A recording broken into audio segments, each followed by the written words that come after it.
World War II is often a popular theme for video games, with most of the action involving guns, deaths, and explosions.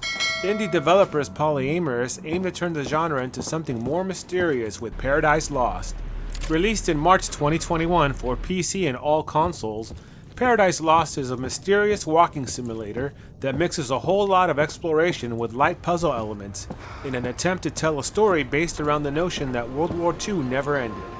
You play as Shimon, a 12-year-old boy who stumbles across a Nazi bunker while exploring the nuclear wasteland of Poland after his mother's death. You are searching for a man who disappears in a photograph with your deceased mother, whom you believe is your father. Don't worry. We should have a spare one somewhere. Your journey begins in a massive train station used to transport the inhabitants of the bunker to their destination. The bunker was used to house a master race to spare them from the nuclear fallout Nazis unleashed when they dropped nuclear bombs across most of Europe, destroying the world above.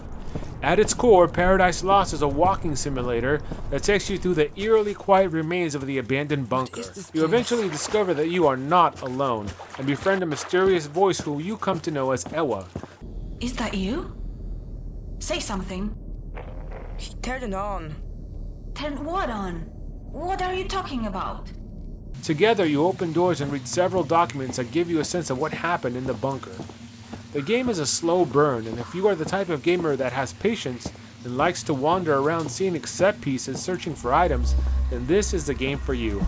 The game's graphics are absolutely gorgeous and set in ambience that is both eerie and sad. The controls in this game are minimal and there is not much to the gameplay at all. You can use the left stick and right stick to walk and look around. One button interacts with items and the controller trigger allows you to manipulate levers and door handles found throughout the bunker.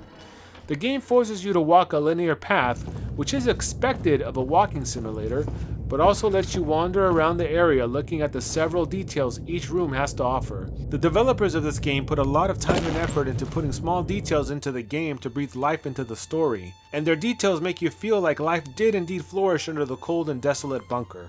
As I previously mentioned, this game is a slow burn and requires some patience. You move at the pace of molasses, and while pushing the left trigger allows you to move a tad bit faster, it is still pretty slow. The game lets you set the sensitivity settings to make your camera move faster and interact with doors and levers a tad bit quicker, which is helpful to quicken the pace of the game.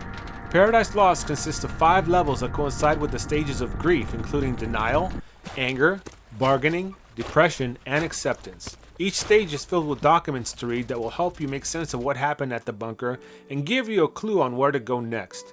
But one gripe that I had with this game is that there are so many elements to behold in each stage, the developers could have made it more interesting and added some replayability to the game if they would have added some secret mementos in the game to collect.